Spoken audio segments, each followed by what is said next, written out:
سر درد کی وجہ سے آپ نے ایسے پٹی باندھی سرخ رنگ کی، اور اس کے بعد حضرت علی اور فضل بن عباس کے کندھوں کا آسرا لے کر آپ مسجد میں تشریف لائے اور آپ ممبر پر بیٹھے اور آپ نے فرمایا،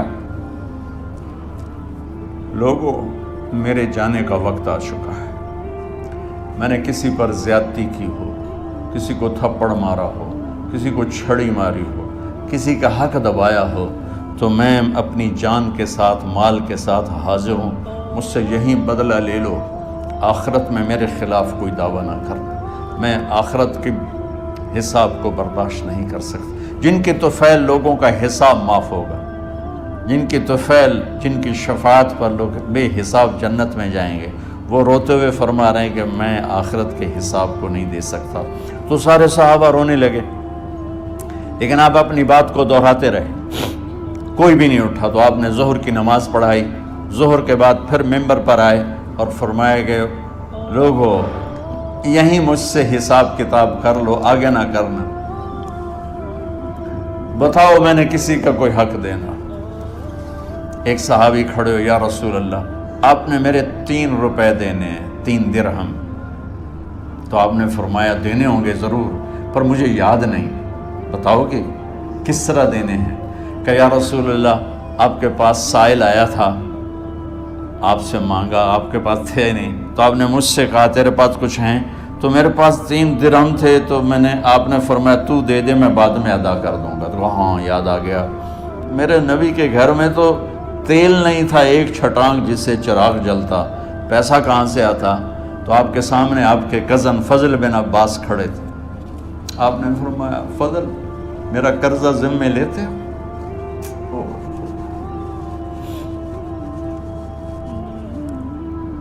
جن کے لیے کائنات سجائی گئی، جنت کی چابیاں جن کو پکڑائی گئیں، جاتے ہوئے 3 روپے دینے کی ہمت نہیں تھی، کہ فضل میرا قرضہ ذمہ لیتے ہیں؟ کہ جی یا رسول میں اپنے ذمہ لیتا ہوں۔ کہ اس سے لے لینا۔ آپ گھر تشریف لے گئے، نماز کے لیے آتے تھے، پڑھاتے تھے۔ جمعرات کو عشاء کی نماز پڑھانے کے لیے اٹھ نہیں سکے، گر گئے، پھر اٹھنے لگے، اٹھ نہیں سکے، گر گئے، پھر اٹھنے لگے، اٹھ نہیں سکے۔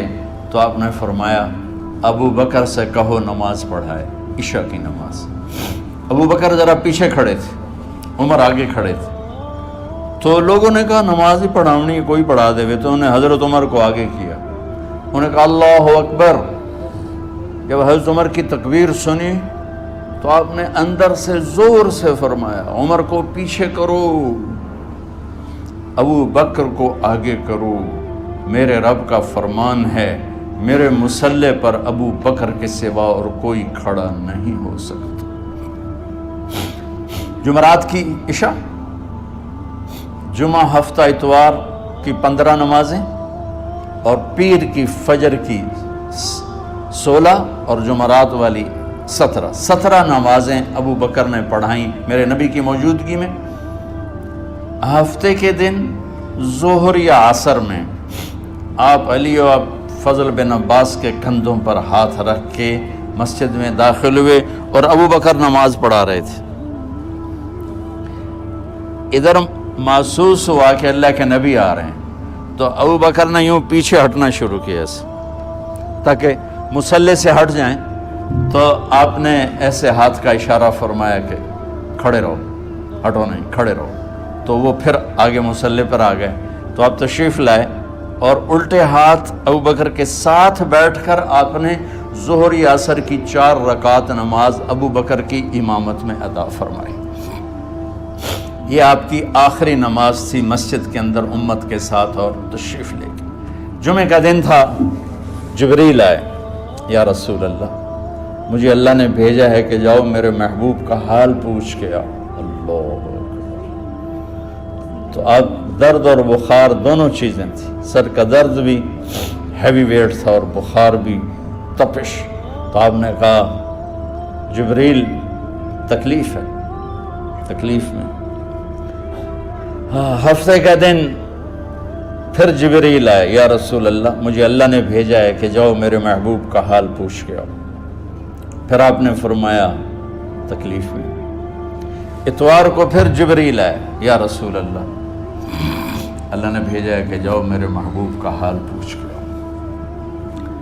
12 ربیع الاول آ گئی، 632 عیسوی اور 11 ہجری، آپ کی طبیعت میں بشاشت آئی۔ تو صحابہ نماز پڑھ رہے تھے، آپ نے دروازہ کھول کے سب کو یوں دیکھا۔ تو حضرت انس فرماتے ہیں ہم سب نماز میں تھے، لیکن جب دروازہ کھلنے کی آواز آئی اللہ کے نبی کا چہرہ، تو ہم سب نماز میں یوں ہو گئے، نماز کے اندر ہی سارے اللہ کے نبی کو دیکھنا شروع کر دی، بھول ہی گئے کہ نماز پڑھ رہے ہیں، ایسے گم ہو گئے آپ میں۔ تو آپ نے جلدی سے دروازہ بند فرما دیا۔ یہ آپ کی آخری زیارت تھی اپنی امت کے لیے۔ اس کے بعد آپ اپنے اللہ کی طرف کا سفر شروع کیا۔ تو اشراق کے بعد آپ نے اپنے بیگمات کو بلایا، ان کو بتایا نہیں کہ میں آج جا رہا ہوں، سب سے ملے، سب کو الوداع کیا اور انہیں بھیجا۔ اس کے بعد آپ نے حضرت فاطمہ کو بلایا، جنت کی عورتوں کی سردار، سب سے زیادہ محبوب بیٹی، سب سے زیادہ جگر کا ٹکڑا، دل کا ٹکڑا کا، جس نے فاطمہ کو دکھ دیا مجھے دکھ دیا، جس نے اسے سکھ دیا مجھے سکھ دیا۔ ہاں، ان کو قریب کا، بیٹی قریب ہو، تو ان کے کان میں کہا میں جا رہا۔ وہ رونے لگی، تو ہم نے کہا رو نہیں، چند دنوں کے بعد تیری میری ملاقات ہو جائے گی سب سے پہلے۔ تو 6 ماہ بعد حضرت فاطمہ کا بھی 24 سال کی عمر میں یا 25 سال کی عمر میں انتقال ہو گیا۔ ان کو رخصت فرمایا۔ پھر آپ نے داماد مولا علی کو بلایا، ان کا سر اپنی گود میں رکھا اور ان کے سر پہ اور کمر پہ ہاتھ پھیرتے رہے اور ان کو دعائیں دیتے رہے۔ آہستہ آہستہ تھی، آواز اونچی نہیں تھی، پست آواز تھی، اور یوں سر پہ کمر پہ، سر پہ کمر پہ، اور دعائیں دے رہے ہیں۔ ان کو رخصت فرمایا۔ آخر میں اپنے جگر کے ٹکڑے حسن اور حسین کو بلایا۔ ایک آپ کو حدیث سناتا، میرے نبی نے فرمایا اپنے بچوں کو عزت دیا کرو، اکرمو اولادکم۔ خاص طور پہ ان ماؤں سے کہتا ہوں کہ جب ہم بچوں سے عزت چھین لیتے ہیں، ان سے ہم سب کچھ چھین لیتے ہیں۔ پڑھے نہیں ہو، اسکول نہیں گئے ہو، ٹیوشن نہیں پڑھی ہے، ہوم ورک نہیں کیا ہے، یہ کیوں کھایا، یہ کیوں پہنا، اس پر جب ماں اور باپ بچے کو ذلیل کرتے ہیں تو اب یاد رکھیں آپ ان کے دلوں میں اپنے لیے نفرت بھر رہے ہیں۔ میرے نبی نے فرمایا بچوں کو عزت دو، اولاد کو عزت دو۔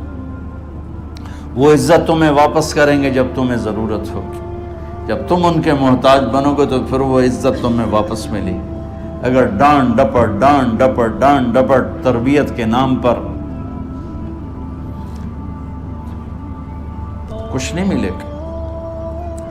تو آپ حسن حسین کو کیا عزت دیتے تھے؟ آپ نماز پڑھا رہے ہیں، نماز ہے مسجد کے اندر، گھر میں نہیں ہے، اور آپ سجدے میں گئے، دونوں بھائی کود کے کمر پہ چڑھ گئے۔ کوئی ہمارے آج کا دیندار ہوتا اس اٹھے ہی انہوں نے 2 لتر مارنے آئے۔ آپ نے سجدہ لمبا کر دیا، صحابہ کو خوف ہوا کہ آپ فوت ہو گئے۔ عبداللہ بن مسعود نے سر اٹھا کے دیکھا تو دونوں بھائی کمر پہ چڑھے ہوئے تھے اور آپ سجدے میں پڑے ہوئے تھے۔ انہوں نے ہاتھ آگے بڑھایا اتارنے کے لیے، تو آپ نے بغلوں سے دیکھا کہ کوئی ہاتھ آ رہا ہے بچوں کو اتارنے کے لیے، تو سجدے میں ایسے ہاتھ ہوتے ہیں، تو آپ نے یوں کر کے ان کو روک دیا اشارے سے۔ جب تک حسن حسین علیہم السلام کمر پہ سوار رہے میرے نبی نے سجدے سے سر نہیں اٹھایا، یہ عزت دی۔ اور جب وہ اترے پھر آپ سجدے سے اٹھے، سلام پھیرتے ہی اپنے دونوں بچوں کو گود میں لے کے فرمایا میرے ماں باپ ان پہ قربان، انہیں تکلیف نہ دیا کرو۔